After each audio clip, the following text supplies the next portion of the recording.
Alrighty, hello every folks, and good morning. Let's go ahead and get this thing started.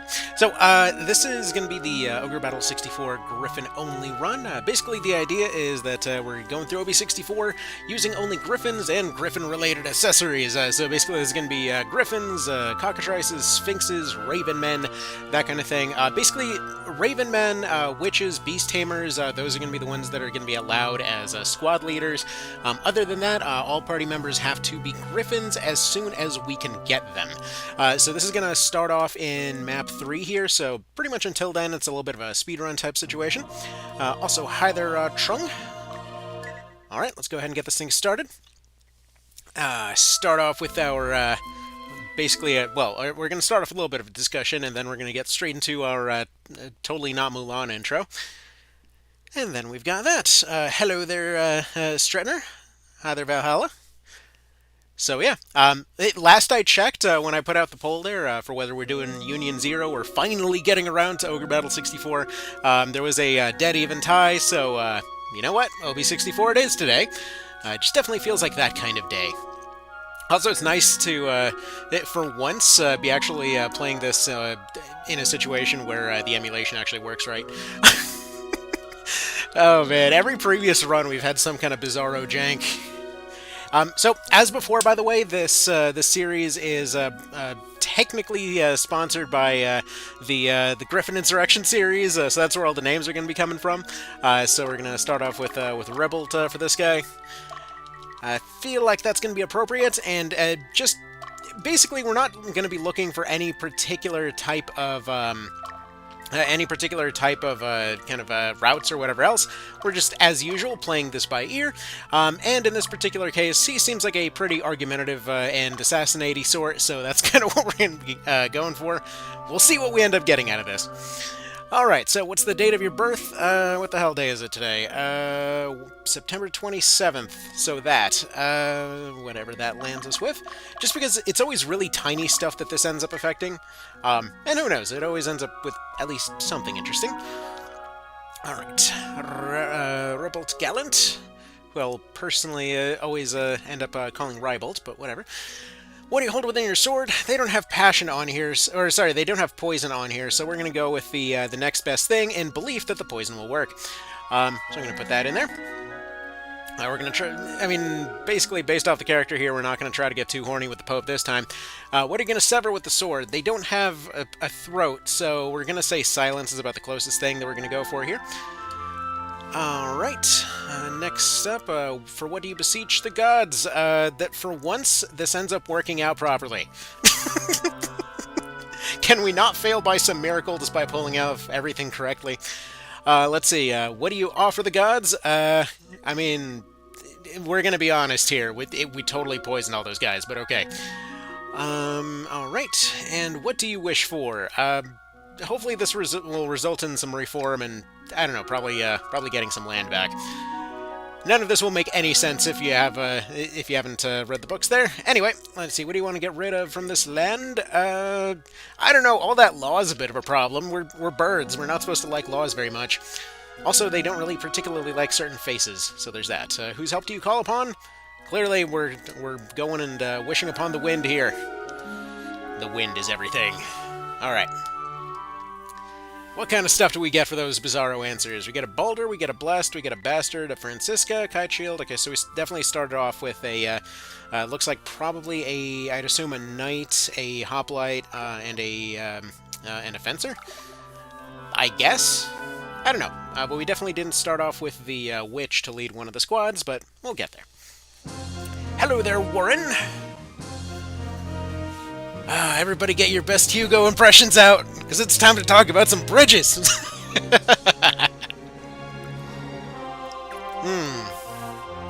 Come to think of it, I never really thought about it before. Is that a poppy flower? Or, like an opium flower or whatever? The funny quirks of emulation. Like, whenever you blow this up on a big screen and everything is all crisp in some cases and still all N64 flavored in another, it's kind of interesting to see the layers stick out from each other. What a great intro, though. It's like showing them all going through all their training and everything else. They're backpacking across the wilderness, exploring the whole world, seeing stuff on the map that won't make sense until you're like third or fourth playthrough. And then they all go in for their promotions. And that one guy with his basic soldier class that we never actually get to use ourselves. See, my buddy Hugo will guide you tonight. Exactly. We gotta hear about how to cross all that water.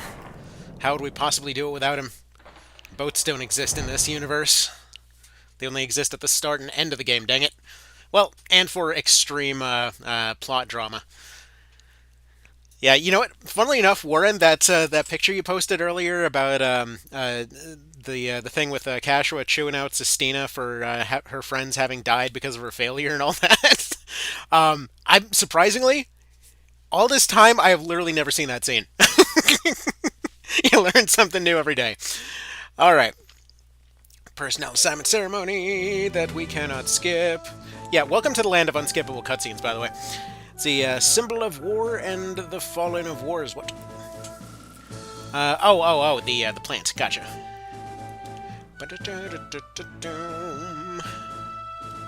These guys over here with their axes and shields. I swear the devs do that on purpose, where like every single game they'll be like, yeah, guess what? The two-handed weapon, we're gonna use that with a shield on the statue right over here. Oh, I'm sorry. Did you want it to remain consistent? Not gonna happen. This time around, the units can equip a spear and a shield. Every other game in the series can't do that. However, the statues in every single other game will have spear and shield. In this case, where the axes are two-handed, I don't believe there's any... There might be exceptions to the one-handed axe rule, I don't know. Like in Tactics Ogre, there was literally just one-handed axe, and it was the starting one. In this particular case, I think they're all two-handed, aren't they? Because it's just Terror Knights and Berserkers that use them, and as well as demons, no? Or ogres, rather. Monel, Ribelt, Demides, Mentor, and all of them. Alright. Yes. Then we're gonna get going, I suppose. Gonna go places. Alright. See, making a guide to 100% events in Reborn and Man oh Man. There's a lot of new scenes. Speaking of, Warren, did you get that email? There was somebody from the I want to say the Japanese side there that had sent over supposedly a Japanese version of that list. I guess somebody had made a 100% list over there. Admittedly, it was all Google translated, so I don't exactly know how accurate it was, but either way. I think I saw your email on the list, that's why I'm asking. Let's see, OT, but since you're an Oracle dude, TOR, I'm at Union 32 in Braving Temple of Dead. When will I get to purchase summons in 24 At 32, I don't believe so. I want to say the store unlock happens to be at the same time as as you get like 36 or so. Though that being said, summons are just another tool in the pile. Oftentimes, people will really over-advertise how just supposedly an end-all be-all they are. Realistically speaking, if you start using things like Enfeeble more often, like Terror Knight with Cudgel into Enfeeble, and then going that into just splashes is going to be really, really solid. I mean, summons basically just do the same thing as a splash, but you can potentially target it into one tile, which is essentially good when you first get it, but then by the time you get to the end game, it's like it starts dropping off pretty quick. It's very situational, just like absolutely everything else. But just like absolutely everything else, eventually somebody's going to come along and be like, no, no, no, you can't possibly win without this one super overpowered thing, and it's bullshit otherwise. It's like freaking every strategy game ever. Like, no, man, it's such bullshit because it's a thing that I'm unfamiliar with.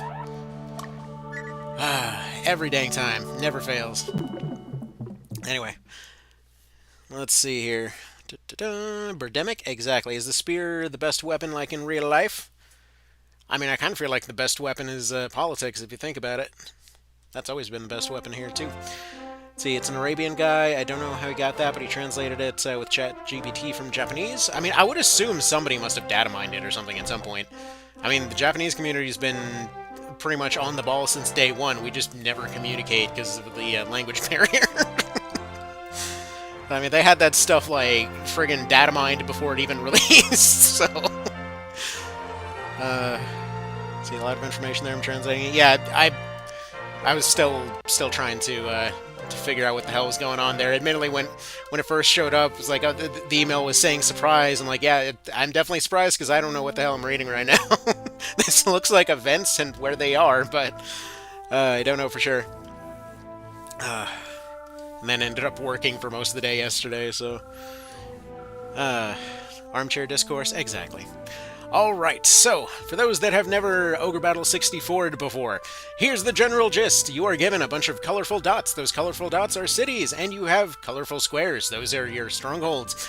The idea is to take cities in order to better facilitate your means to take on that stronghold, and, yeah, if you do things well, your reputation goes up. If you, for example, let your cities get taken, or if you take neutral locations, your reputation falls, and the game constantly reacts to your reputation. To the kind of your interactions with characters, who's lived, died, or what have you. And, yeah, it just kind of farts out a story accordingly. So yeah, it's an ogre game. I know, what a shocker. Alrighty, so this is Hugo. He is the master of bridges. He lets us know where all the bridges are, especially when they get burned down. Anyway, we're going to go ahead and command the troops. You can handle it, can't you? This is an order. You have no choice. This is why I'm asking you. Let's start the training. He'll be waiting outside. Dio's all like, this is bullshit. And we're all like, that sounds like your problem. Alright. But yeah, spears are pretty good in this game. They're a bit more... I mean, I would say they're roughly equivalent to swords, if I'm not mistaken. They just kind of have different units that can use them. Spears are kind of odd in this one. They don't have any inherent... Unless I'm missing something, they don't really have anything inherent over other weapon types. Like, I don't recall ever seeing any, particular bonus using them in the back row or anything. Alright, so anyway, seeing as we're supposed to be role-playing as a bird, obviously, if Dio is going to be throwing out some fighting words, it's time to kill a bitch. So, clearly, birds always want to fight all the dang time. We gotta do this. Also, hi there, Regdren. Alright, let's see here. There's a lot of information. Oh yeah, I already read that. Send it to you in Discord with the correct names. Thank you kindly. I'm assuming it's gonna be something, something similar. Also, I can't help but notice that, that Dio got the way better sword. I never really realized that here. Like, he started off with a good sword. We just started off with this dinky thing. So remember how sad I was when I found out that Gryphons don't have full party attacks anymore? Yeah, we're going to be dealing with a few things when it comes to the birds. I mean, they as far as I recall, because I admittedly had not used bird units that often in OB64, but they have been very literally nerfed into the ground in this one, at least as far as I'm aware. So supposedly they're physically tougher, but essentially they lost their party-wide sweep attack. They no longer just instantly cause the entire party to fly. The only reason that we're even allowing something like Hawkmen into the team, I mean, aside from the whole bird theme of the entire run, is the fact that you need a flying leader to even be able to let them fly in the first place. So until we can recruit a Ravenman, like regular Hawkman can't even lead parties, until we get a Ravenman, even if we do get a hold of Gryphons, they can't fly. So their wings are very clipped right from the get-go, which has... Now that I think about it, I probably should have gone with June for his name, shouldn't I? Ah, whatever. Whatever, we'll figure it out over time. So until we can get a hold of Gryphons, which is going to be the third map, I will get the exact name of the map in a moment here. This is basically just going to be a just standard speedrun type situation. Let's see, we're going to park you here, and then you're going to circle around into here. Let's go ahead and dispatch one more. Please bear in mind that if at any point the sound goes silent, that's actually an issue with the dock that I'm hoping will be resolved by, hopefully be resolved by next week. But basically I would just have to restart the recording software.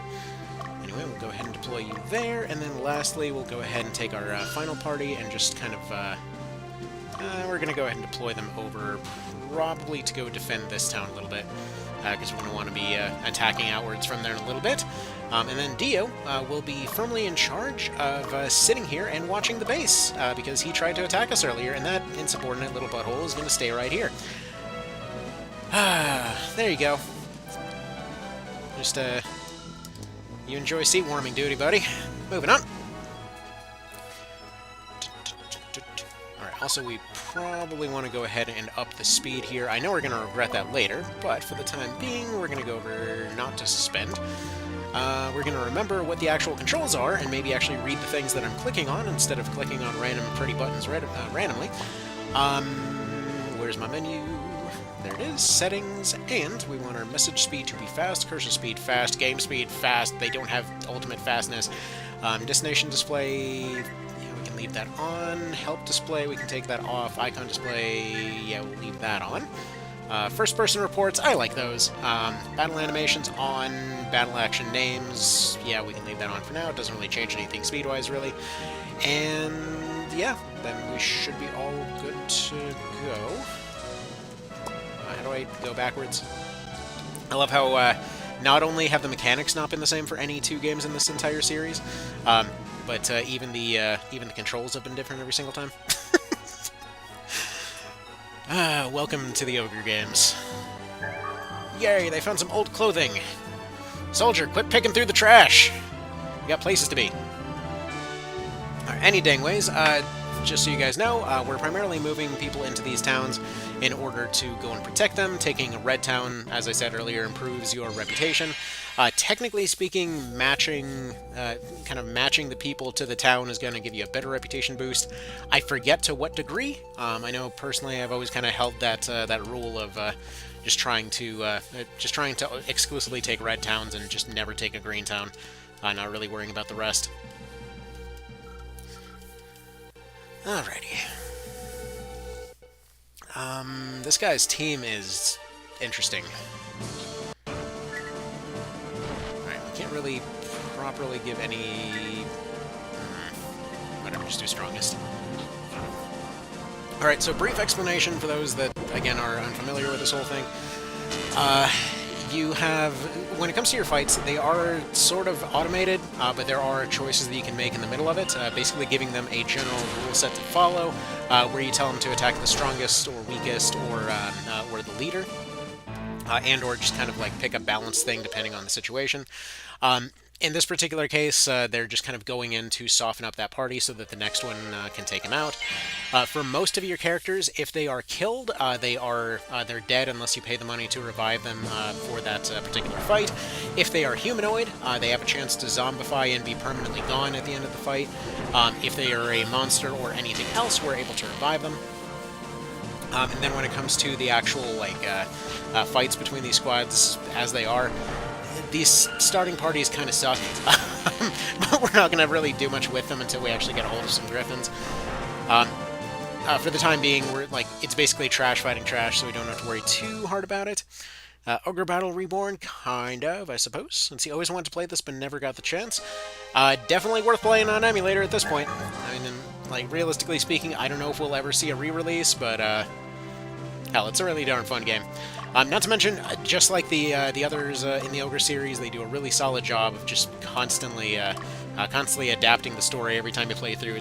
It's just nice, you know?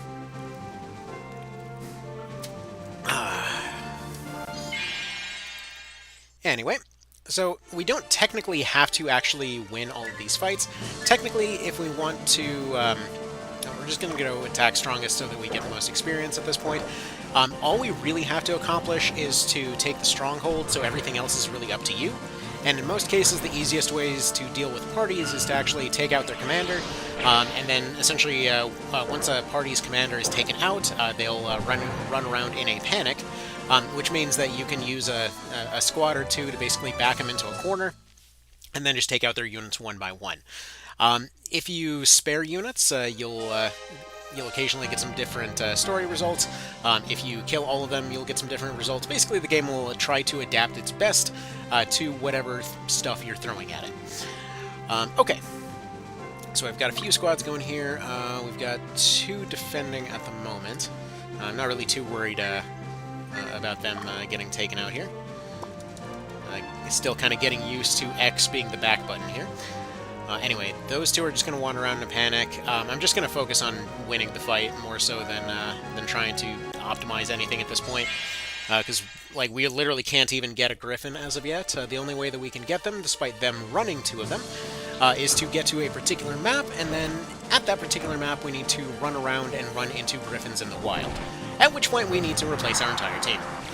So, that's fun. Now, here's a question. Vale, are you here by chance? Let me know if you're here, because I want to get one clarification on the rules, which is whether or not Centurions are allowed. That is to say, basic soldiers, as long as they don't fight. Because I kind of want to do a thing at some point of getting an entire legion of Gryphons going. I know it's stupid, I know it's pointless, but I want to give it a shot. Let's see, the overworld exploration music works so well that you wouldn't believe it's taken from the Barbus fight in the original Tactics Ogre. Yeah. Now that I think about it, wait a minute. Really?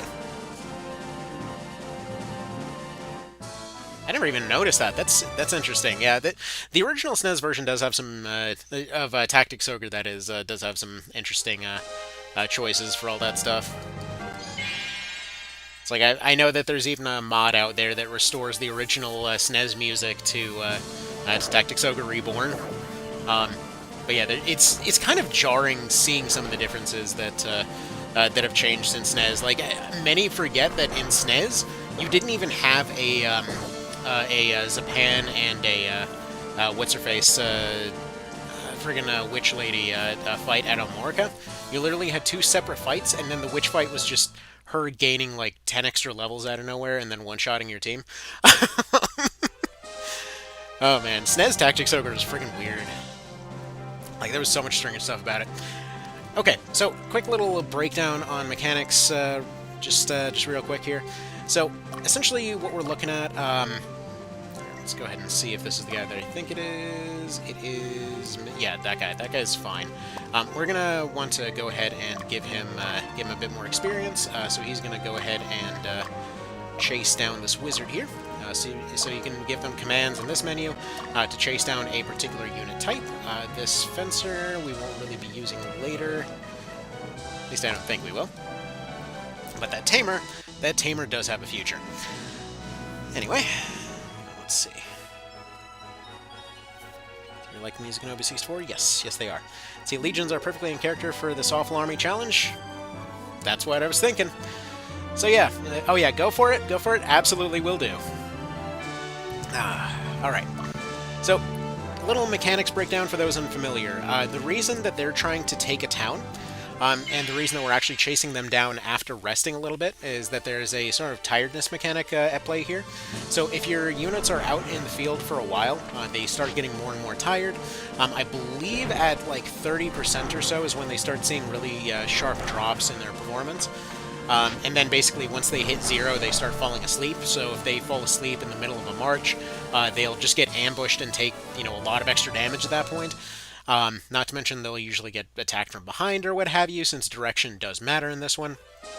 So like right now they're seemingly trying to protect that guy with this witch over here, which, more power to them, to be fair. We're just going to go ahead and have Ribble to sort that little problem out right now, have him go ahead and lock on, which means that one of them is probably going to start getting a little bit aggressive and start marching towards this city here. So we're going to go ahead and have him lock onto the stronghold, and then it's funny because they call them cities in that briefing screen, and then here they start calling them strongholds, and then just refer to those as those as the strongholds in that situation. Anyway, it's easier to just say like bases and cities, I think, but whatever. Anyway, so we're gonna do a classic rotating everybody out in different directions thing. Let's see about finishing off some of their squads. This is not for gaining extra experience or what have you, as much as just making sure they don't wander off and capture cities that we don't want them to. If units escape, there is a very solid chance that they'll just hunt down a city on accident, just because they're desperate and trying to find a place to rest. And if a neutral city gets taken, that's on you. How dare you not control your fight and let it spill over somewhere else? Also, I guess we can actually just go ahead and send him back at this point, because I'm pretty sure he can handle this witch no problem. And in fact, you can probably then go ahead and handle this guy. The controls are a little funky at times, just so you know. The UI controls in general, not really one of the strong suits of this game, but anyway. See, husband fell asleep to me trying to farm Love and Peace so often that when we hit Barbison Reborn, he went from fully awake to snoring before the first Templar even died. I can believe it. Alright. I mean, to be fair, Barbas usually is just a fight that you hang back and let him come to you anyway. Alright. Yeah, that one town... this is what I mean, by the way, about, like, as soon as they escape, you can start having problems. I think we'll be able to get there on time, but yeah, paying attention to where units are getting chased off to can be a little bit of an issue. Roads will make units run faster, so... I know this seems like a weird little ant pile going on right here, but this is a huge part of the strategy in this one. I'm just kind of paying attention to who's marching where and just weird circling maneuvers and what have you. This guy and his team of soldiers are probably pretty well screwed. I really should have them all piling on one guy, to be fair. Alright. See, SNES doesn't have the Showdown, aka Save Ravenous music, but it does have a Denim vs. Oz solo fight that interrupts itself when our favorite Psycho is half dead. Wait, does it? Man, I don't even remember that word. Yeah. There's a surprising amount of differences that get forgotten about that one. See, the Game & March of the Black Queen could be great candidates for remakes, but at least Unicorn Overload looks good for the time being. It looks pretty good, and I'm still saying that we need to call it Ogre Lord, but yeah, it's looking pretty nifty. And the more that I hear about this Vanillaware company, the more it seems like the thing's going to be pretty awesome there. Apparently, they've just been making amazing games forever, and I've just been an idiot missing them. That's kind of what I've been getting from the comments from that video for over a week now.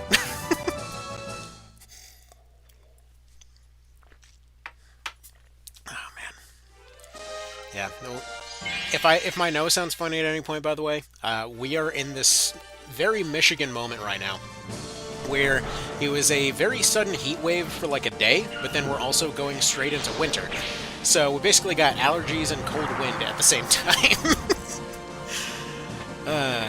What a state, what a state. Anyways, the doggo decided to take a nap. Rude. Now, if I recall correctly, I could be mistaken on this, from what I recall, the rules for OB64 are similar to Knight of Lotus, so we should be able to get more damage out of elemental shenanigans once we get a hold of the Gryphons, more so than anything else. And she's apparently going to go attack that town. But that's what I mean about they'll just sort of pass out. It's not going to matter much that we're getting distracted and just letting that kind of crap happen in this fight, but that's a great way for units to wind up dead as the game progresses. So yeah. Let's see, their games rarely sell well.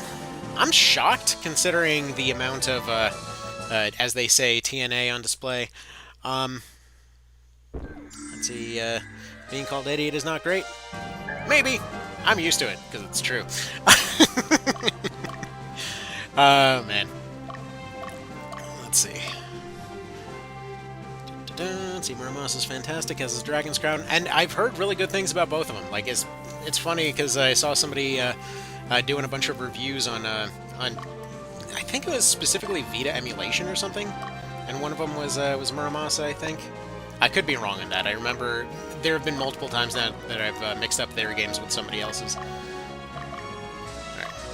let's go attack you real quick. See, I love a full-blown remake of... Oh, hang on just a moment.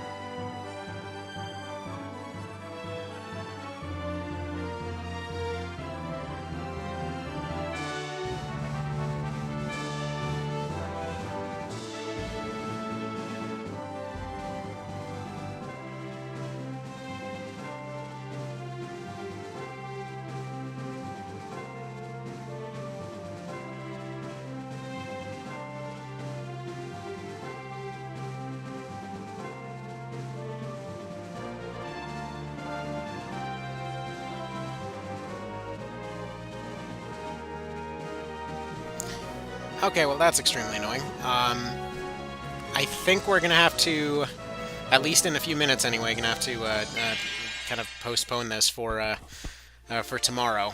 Just got a call that apparently somebody needs some help, and I need to go sort that out. So yeah.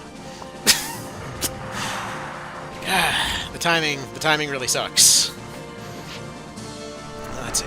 People hate Vanillaware because one character in Dragon's Crown has huge assets, but one design, perfect reason to hate an entire game, like the Fire Emblem fanbase. Yeah, I mean, that constantly stuck out for that one, but I always figured it was more of a marketing thing. I mean, it's surprising that it's still pretty consistent design-wise, anyway. Like, visually, anyway. But yeah, so, long story short, I'm gonna have to cut it short relatively soonish, and then we're just gonna continue it tomorrow. Sorry for the very sudden change in plans, but I did not know until just now. Apparently they didn't either. Alright. Let's see, all the characters in Dragon's Crown have huge assets, excluding the elf, and that makes sense. Alright. Can believe that. I mean, I know that several people were specifically mentioning that they played it because of said assets. See, stupid Outside World, why do we have one of those? I don't know. Like, friggin' Outside World is dumb. It doesn't have any gigantic birds like this. I mean, it technically did. We got the Hat's Eagles or whatever they were called. But yeah, it's always doing just dumb life things. No one complained about the Dwarf and Barbarian? Why, did they, like, specifically jiggle below the belt or something? Is that... I